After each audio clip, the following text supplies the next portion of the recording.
Hello, fellow survivor.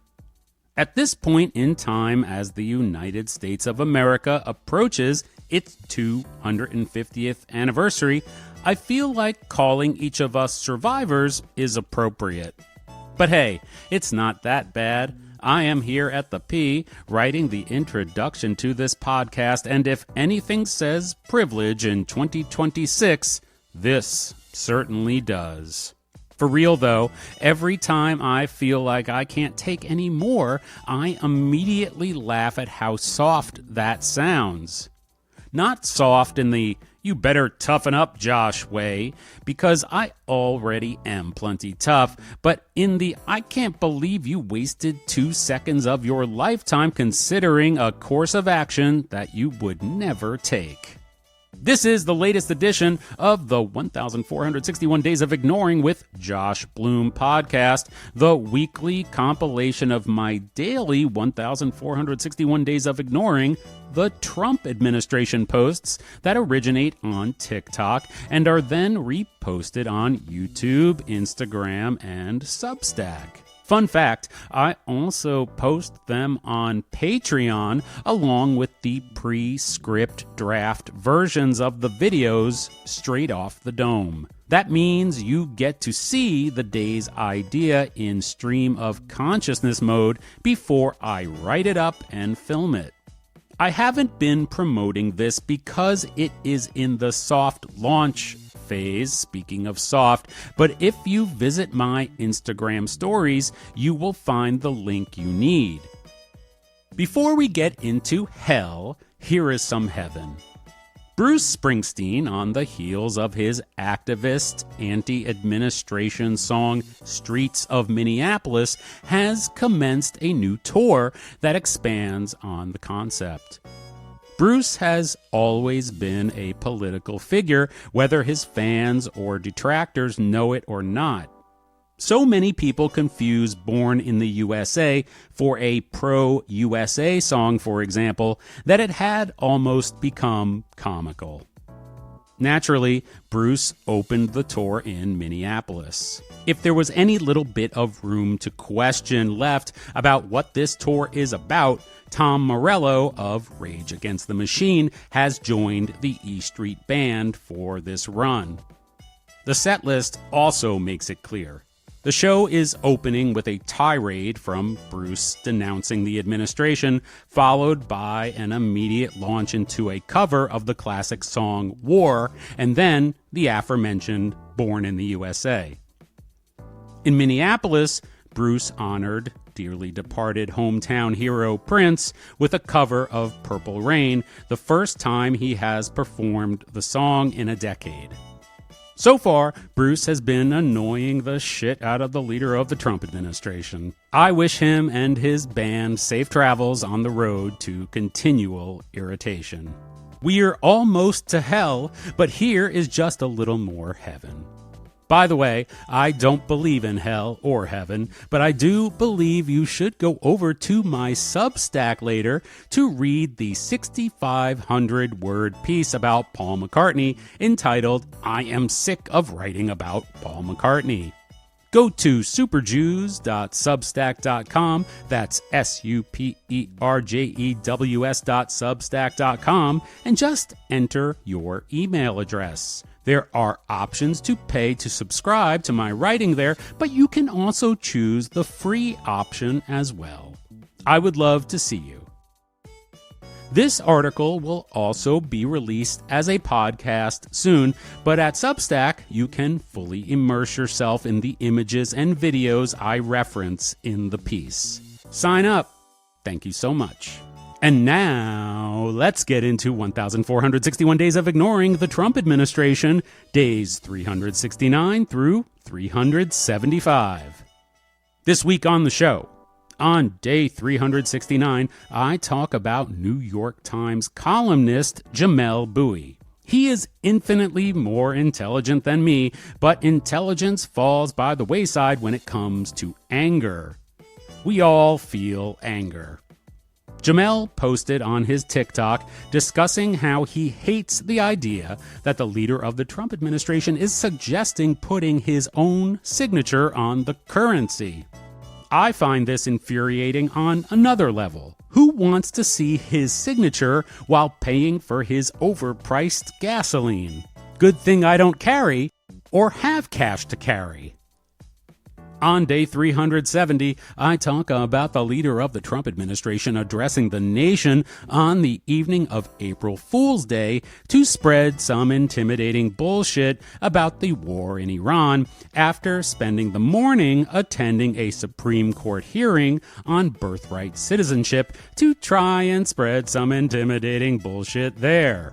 Neither of these attempts worked because when you annoy people who you want support from, you end up like Jar Jar Binks pissing off Star Wars fans. Not a good look. On day 371, I offer sarcastic condolences to former Attorney General of the United States, Ms. Pamela Bondi, who, after being fired and having her official portrait thrown in the trash, will now have to find a way to try to make people's lives miserable in the private sector. I also mention how the leader of the Trump administration suggested on his fake Twitter account that Bruce Springsteen should sue his plastic surgeon. I can't believe I just typed that sentence. On day 372, I admit I am not totally sure what Easter is, but I actually get it close to correct anyway. I loved how Jay and Silent Bob beat up the Easter Bunny in the box office flop-turned-cult favorite movie Mallrats. I also know that there is chocolate, hard-boiled eggs, and Jesus involved. Cool. I have no problem with any religion as long as it is not imposed on me. Also, the leader of the Trump administration used the F word in his Easter message on this day. Cool. On day 373, I mention a man whom I bring up here often, Penn Jillette of the magic duo Penn and Teller. Penn was discussing the leader of the Trump administration's F-word-filled Easter message and how Penn's longtime friend, the political commentator and television news host Lawrence O'Donnell, described the moment as an attack on reality. I take the optimistic route to remind that out in the streets of my town, people seem to act as if their reality is as boring as it has always been. On day 374, I have a bit of fun responding to the frequent comment I receive that the leader of the Trump administration is quote-unquote my entire personality. I don't get defensive, but I do defend myself a little by pointing out some of my hobbies, interests, and life pursuits, one of which is observing strange human behavior, which, as a writer, is what I am doing here when I comment on the leader of the Trump administration. I wrap up the week on day 375 with a blasphemous twofer. First, the leader of the Trump administration publicly attacks the Pope, and then he posts a picture of himself as Jesus. Now, I am an agnostic by default, and I certainly don't defend the Catholic Church, but I am not going out of my way to denigrate religion or religious figures. For the leader of the Trump administration, this seems to be standard behavior, however. By the way, I am at the P following a slightly underwhelming experience at McDonald's. Let me explain. Unfortunately, they forgot the Canadian bacon on both of my 2-for-1 Egg McMuffins this morning. So it wasn't a 2-for-1 at all. It was more like 1.78 for whatever half of 1.78 is or something. That is fine because I see it as the universe settling a score. I reported last summer that on 3 occasions I ordered a new item called the Spicy Sausage McMuffin instead of the regular Sausage McMuffin. I would use the kiosk in the restaurant to modify my order so that the sandwich would be made without the spicy aioli and without the butter pat that it typically comes with. This effectively made it a regular sausage McMuffin. I don't know why I did it this way, and in fact, one day, the McDonald's manager asked me why I was ordering a spicy sausage McMuffin but was leaving the sauce off. He was on to me. He knew it was strange too. Maybe I did it the first time by accident, but after what happened next, I probably did it on purpose. I assume because this was a limited time item, which has since become a regular item, the kitchen staff was confused by my order. All 3 times, they gave me an egg that I did not pay for. Well, I am paying for it now. Not in sweat, like Debbie Allen says in the intro to the television show Fame, but in meat. Anyway, I did not complain, but I did adjust the calories logged in my calorie tracking app because I do not log meat that I did not eat. This is another way that a survivor survives. I'll see you on the other side. Day 369 of 1,461 days of ignoring the Trump administration. I am not a self-help guru. I'm just trying to help myself. I follow the creator Jamel Bowie, who is a New York Times columnist. He is infinitely more intelligent than me, although I admit infinite is an exaggeration. The man is a thoughtful and insightful orator who expresses his ideas in a way that I can only hope for. That's a rhyme. Jamel made a post recently about how he hates the idea that the leader of the Trump administration may be putting his signature on the currency, may be building monuments to himself, and so on.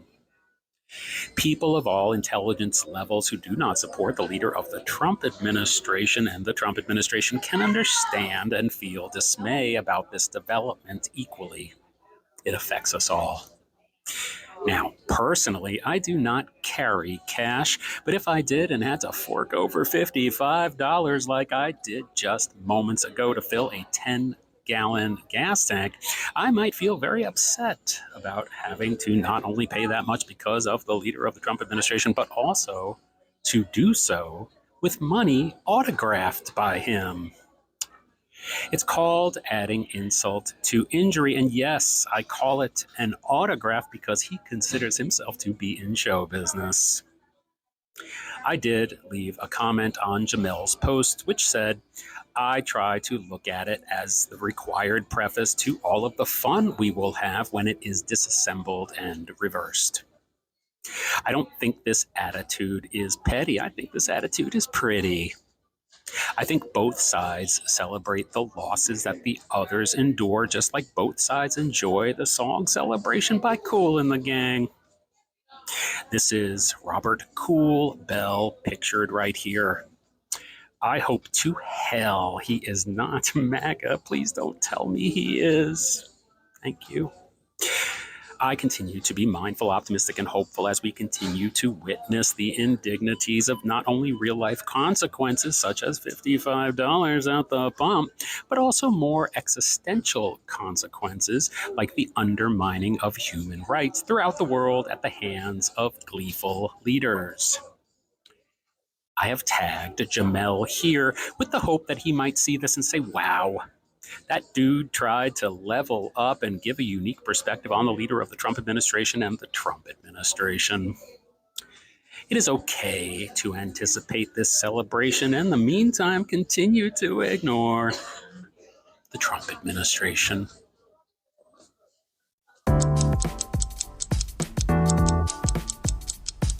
Day 370 of 1,461 days of ignoring the Trump administration. I am not a self-help guru. I'm just trying to help myself. The irony of addressing the nation on April 1st, April Fool's Day, about the quote unquote situation in Iran is rich. Yes, the leader of the Trump administration plans to grace us all with his presence this evening in order to sell citizens of this country on what I believe will be his latest pack of lies. I don't know what he's going to say, and neither do you. I predict it will be some straight up bullshit.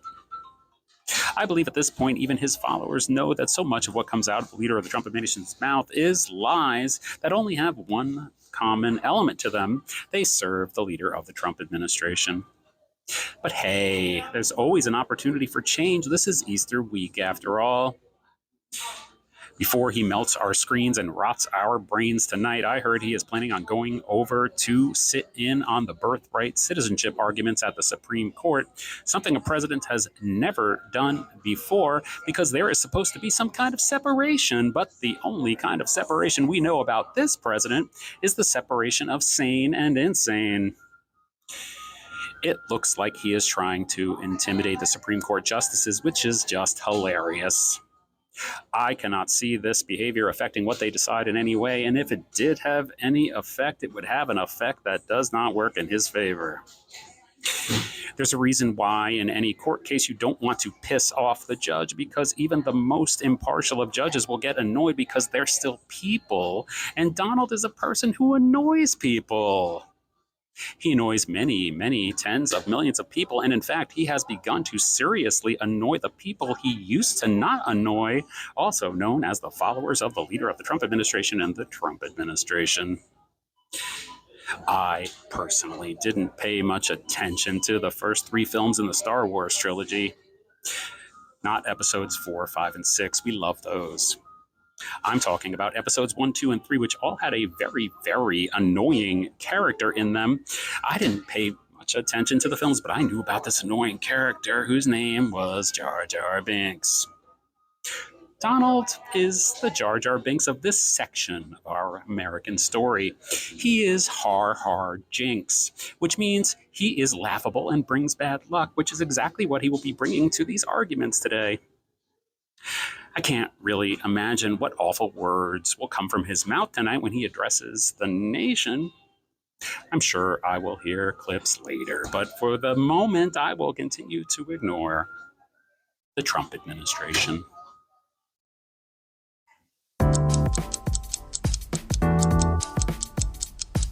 Day 371 of 1,461 days of ignoring the Trump administration. I am not a self-help guru. Just trying to help myself. Condolences to Ms. Pamela Bondi. Thank you for your service. I hope that your experience in the private sector as the leader of the Trump administration described it is as fulfilling as your service as the Attorney General of the United States. I'm not sure you will be in a position to make people's lives miserable, but for the sake of the state of your soul, maybe you will move into something a little less aggressive. I saw Mr. Bruce Springsteen perform the first 2 songs on the opening night of his new tour in Minneapolis. He covered War and played his hit Born in the USA, both protest songs, much to the chagrin of the followers of the leader of the Trump administration who may have thought otherwise. Of course, Bruce spoke out against the leader of the Trump administration and the Trump administration, which, as expected, caused the leader of the Trump administration to lash out and post deranged tweets, or whatever you call them, on his bizarre social media platform, suggesting Bruce sue his plastic surgeon, which, as we all know, looks like a classic case of projection.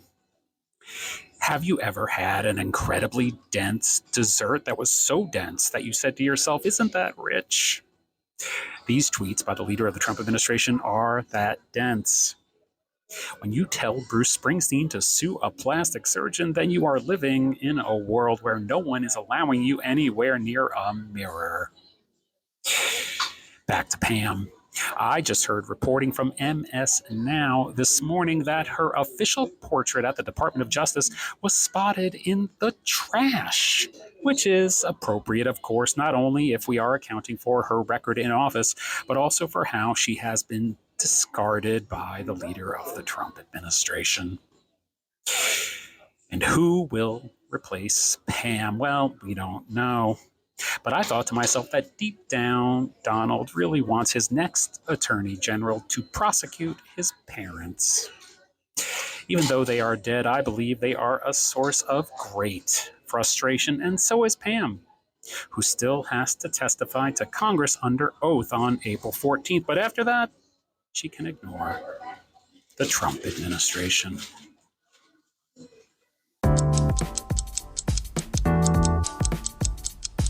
Day 372 of 1,461 days of ignoring the Trump administration.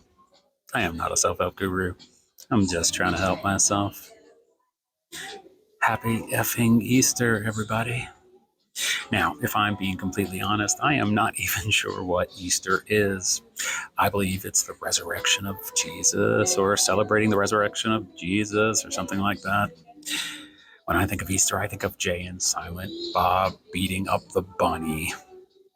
But let me tell you that the fact I am not sure what it is and did not look it up before I came on here to speak to you is evidence of my respect for those who celebrate Easter. I respect those who have faith because that is an expression of their truth, and I am also expressing a truth. No pun intended. We'll get to him momentarily. I'm expressing a truth about me, and when you are expressing your faith, you are expressing a truth about you.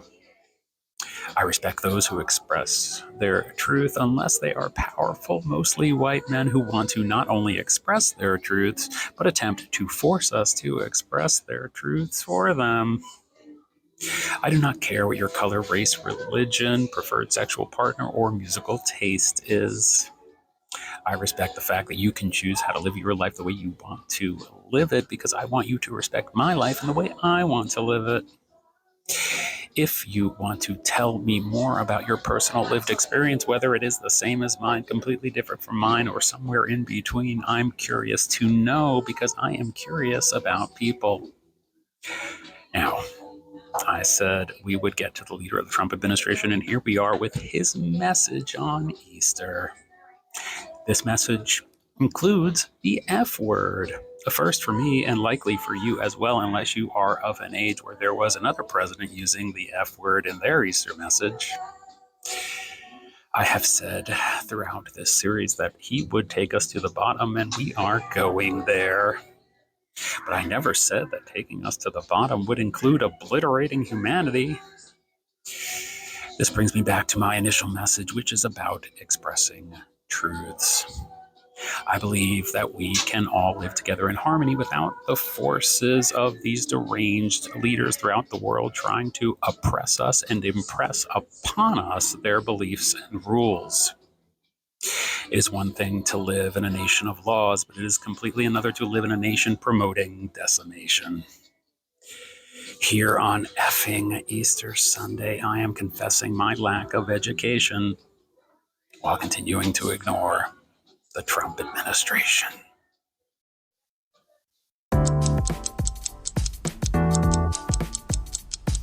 Day 373 of 1,461 days of ignoring the Trump administration. I am not a self-help guru. I'm just trying to help myself. This is an attack on reality. I have been a fan of the magician Penn Jillette since I was a teenager. Penn is one half of the magic duo Penn and Teller, the one who talks. Penn has been close friends with the MSNBC late-night host Lawrence O'Donnell for decades. Both of these men are politically active, and in Lawrence's case, obviously. On Penn's wonderful long-running podcast called Penn Sunday School Today, he talked about the leader of the Trump administration's tweet on Easter, in which he said, quote, "Open the fucking Strait of Hormuz." Penn explained that after a friend sent Penn that tweet and he saw it for himself, he sat at his desk and cried. I felt that, but I wanted him to explain further. Penn said that he texted Lawrence O'Donnell after this happened to get his perspective as a journalist, but also as his friend who could offer some words of solace. I should explain here, in case you didn't know, that Penn also knows Donald Trump personally. Penn was a runner-up on Celebrity Apprentice and was robbed of his win because he said that Donald's hair looks like cotton candy made of piss. Penn seemed surprised at Lawrence's response. Penn explained that Lawrence said, "I can't help you. This is not an attack on our country. This is an attack on reality." This episode of Penn's podcast was recorded before yesterday's most unhinged tweet of all about ending civilization in Iran. I will be interested to hear what Penn has to say about that one and if he cried again, but that tweet only hammered home the idea that the leader of the Trump administration and the Trump administration are trying to alter our perception of reality. This is not surprising to me. The leader of the Trump administration appears to enjoy seeing people suffer. Trying to upend our perception of reality is another way that he can inflict suffering. What I may be seeing in this, that maybe Penn and maybe Lawrence O'Donnell don't see, is that we will not have our perception of reality upended by these people. They are weak. We are strong. When I am out in these streets, as I have said many times, the people are not paying attention to these attempts to alter our interpretation. Like me, they're ignoring the Trump administration.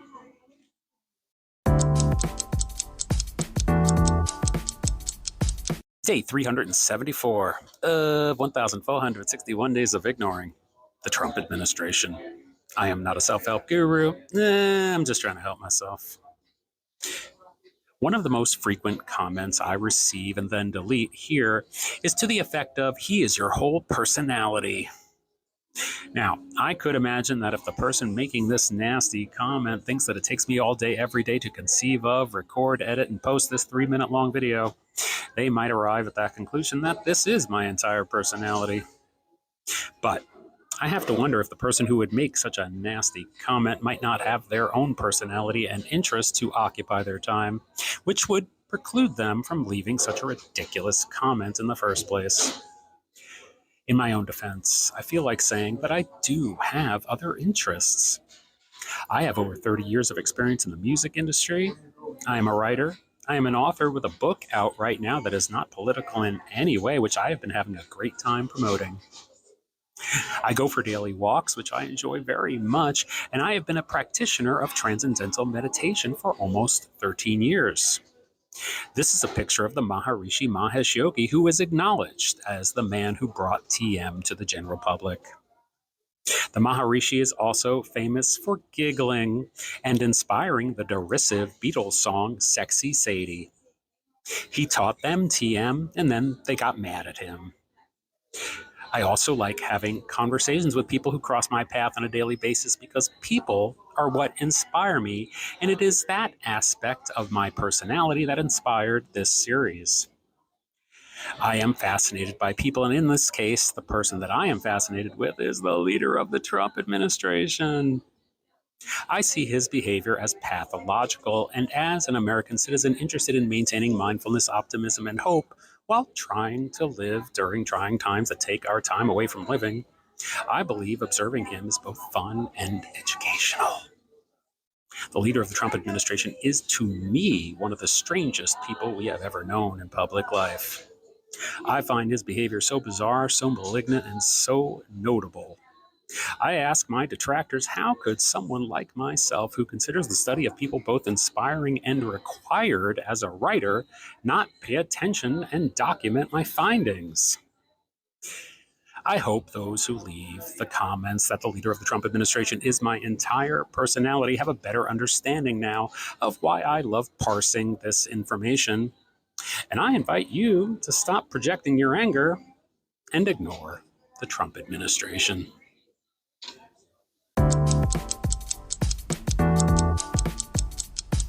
Day 375 of 1,461 Days of Ignoring the Trump Administration.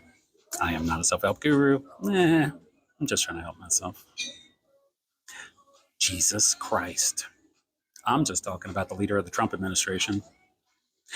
Last night, Donald Trump posted on his pretend Twitter an AI slop photo of himself depicted as Jesus Christ, appearing to heal what looks like a sick sex trafficker with the initials JE.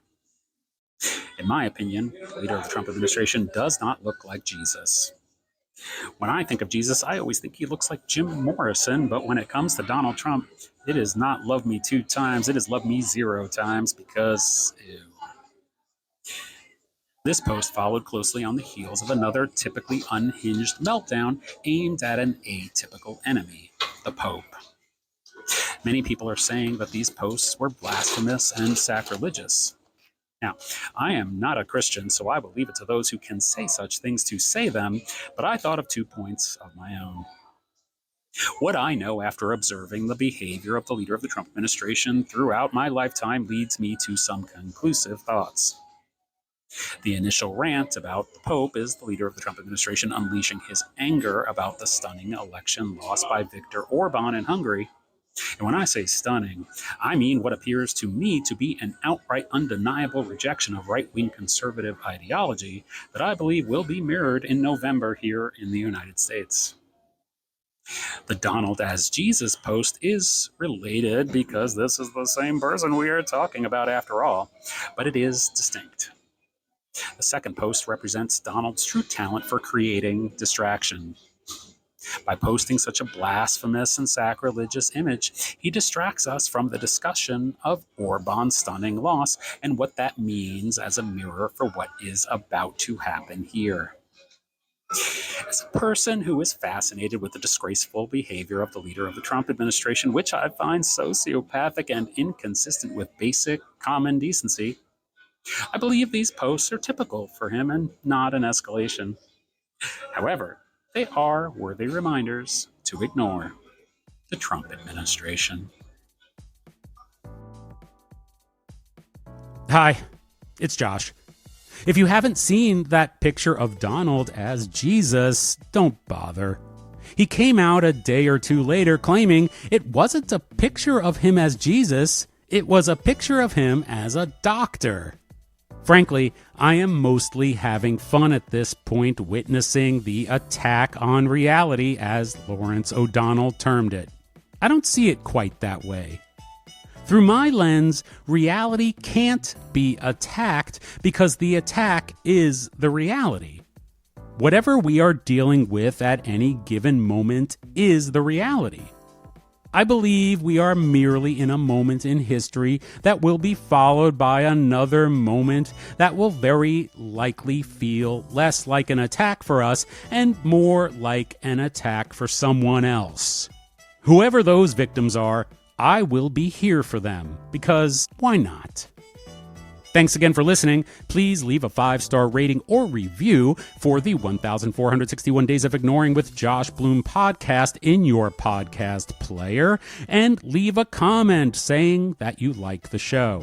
If you feel like leaving a comment about the leader of the Trump administration that says something like, "I went to the doctor and all I got was this lousy Jesus," you go right ahead and do that. Please tell a politically curious friend about the show, and while you're at it, please follow me on all of my social media by going to IamJoshBloom.com, where you will find the links that you are looking for. If you would like to throw some support to me and the show, please subscribe to my Substack. Go to superjews.substack.com, that's superjews.substack.com, and just enter your email address. I would appreciate that immensely. A link is in the show notes. You can also buy me a coffee. For a mere $3, you will earn my undying gratitude, or at least enough gratitude to last until the next time I ask you to buy me a coffee. Go to buymeacoffee.com/Josh Bloom. Lastly, my book about psych-pop icons and Elephant Six co-founding band The Apples in Stereo is also available now. Choose your preferred bookseller at applesbook.com.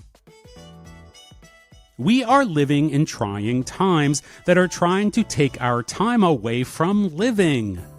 My reason for doing this show is to remain mindful, optimistic, and hopeful so I can reclaim that time, regain my mind, and focus on what is important. I am not a self-help guru. I'm just trying to help myself. See you next time. Bye.